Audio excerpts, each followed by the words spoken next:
Hello everyone, welcome back to YouTube channel MLT fail. आज की video में हम डिस्कस करने वाले हैं 20 क्वेश्चंस जो आपको CRE के सारी MLT जॉब्स के रिलेटेड और RRB के लैब असिस्टेंट और लैब सुपरटेंडेंट के एग्ज़ाम में हेल्पफुल होंगे। तो चलिए स्टार्ट करते हैं हमारे क्वेश्चन नंबर 1 से।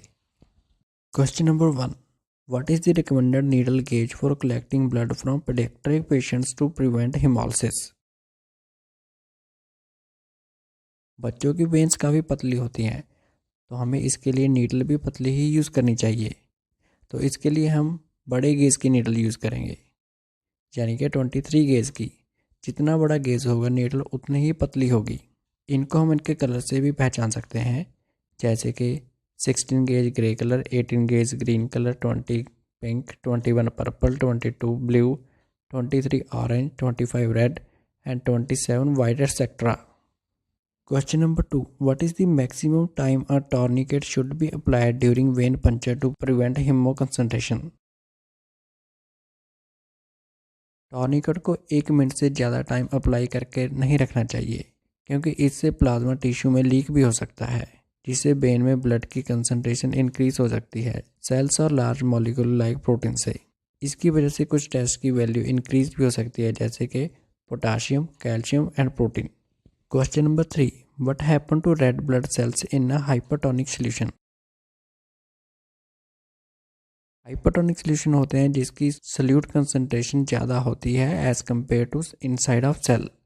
जब हम RBC को इस सोल्यूशन में रखते हैं तो RBC के अंदर का पानी बाहर आ जाता है, जिसकी वजह से सेल श्रिंक कर जाता है। Question number 4. In which country was a significant outbreak of human metapneumovirus reported in 2024? आपने न्यूज़ में भी इसके बारे में सुना होगा कि 2020 में HMPV वायरस के न्यू केसेस आने लगे हैं। कोविड की तरह इसका आउटब्रेक भी चाइना में ही हुआ है। Question number 5. What type of virus is human metapneumo virus? HMPV virus एक RNA वायरस है जो कि negative sense single standard RNA virus है। ये पैरामायोक्सीविरिडिया फैमिली से बिलोंग करता है और ये रेस्पिरेटरी इन्फेक्शन करता है, स्पेशली बच्चों में, एल्डर पर्सन्स में और इम्यूनो कॉम्प्रोमाइज पेशेंट्स में। Question number 6. Which viral variant was primarily responsible for the resurgence of COVID-19 as an endemic disease in 2024? COVID-19 की लेटेस्ट स्ट्रेन जो अभी 2024 के एंड में और 25 की स्टार्टिंग में देखने को मिली हैं, वो ओमिक्रॉन की सब टाइप्स हैं, EXE, KP.311 and MC1। Question number 7. Which reporting format is commonly used for interpreting cytology and pap smear results? Bethesda system reporting format cervical smear cytology का स्टैंडर्डाइजिंग रिपोर्टिंग फ्रेमवर्क है। ये cervical abnormality के diagnose में clarity और consistency को ensure करता है। Question number 8. Which molecular technique is used to identify genetic mutation or chromosomal abnormalities in cancer cells?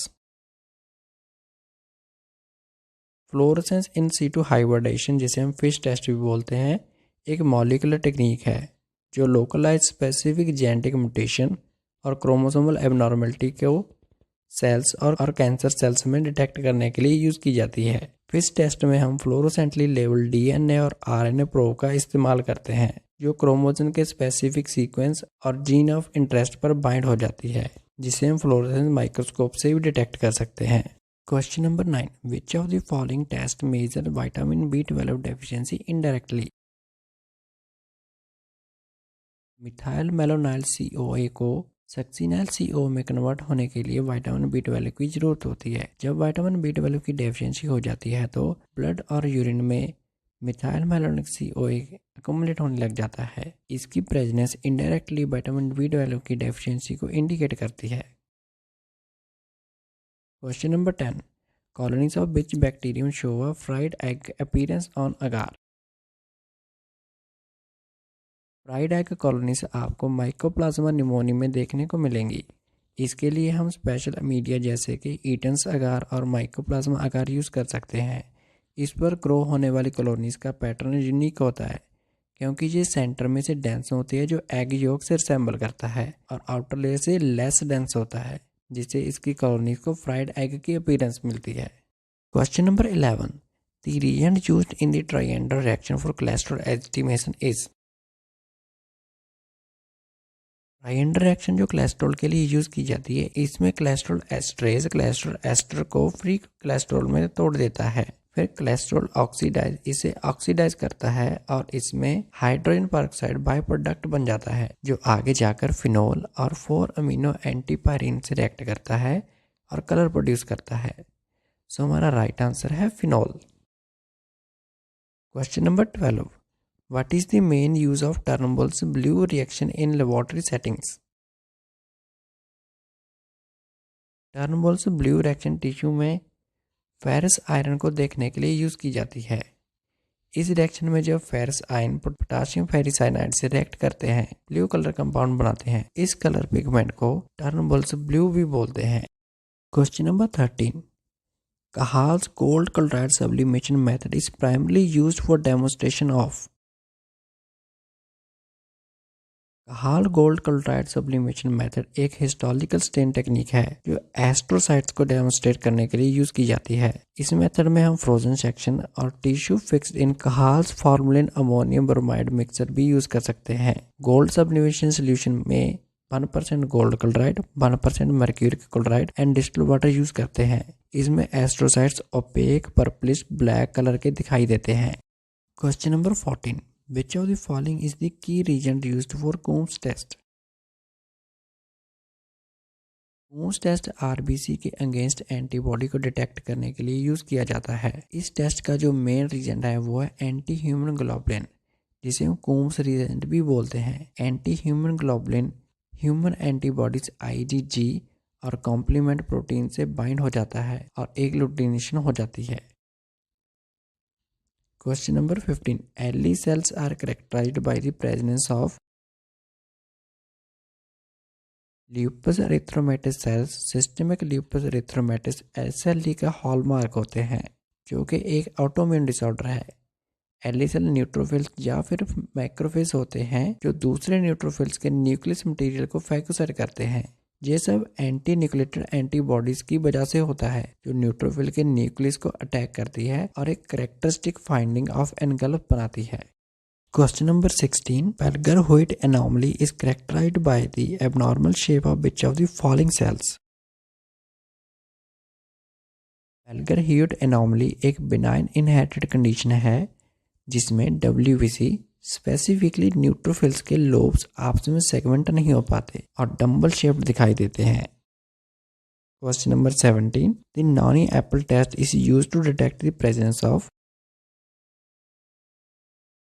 Noni Apelt test CSF में ग्लोबुलिन प्रोटीन को डिटेक्ट करने का एक क्लासिकल टेस्ट है जिसमें CSF और अमोनियम सल्फेट के जंक्शन पर एक वाइट रिंग ऑफ प्रेसिपिटेशन बन जाती है, जिसको शेक करने से क्लाउडीनेस आ जाती है और उसे हम +1 to +4 तक रिपोर्ट कर सकते हैं। Question number 18, insulin is produced by which of the following sales in the pancreas. Insulin एक हार्मोन है जो ब्लड ग्लूकोज को रेगुलेट करने का काम करता है। Insulin beta cells of the islet of Langerhans के द्वारा सिक्रीट किया जाता है। Question number 19, Which of the following hormone is secreted by the anterior pituitary gland? Insulin pancreas के द्वारा, कोर्टिसोल एड्रिनल के द्वारा, पैराथायरॉयड हार्मोन पैराथायरॉयड ग्लैंड के द्वारा सिक्रीट किया जाता है और ग्रोथ हार्मोन एंटीरियर पिट्यूटरी के द्वारा।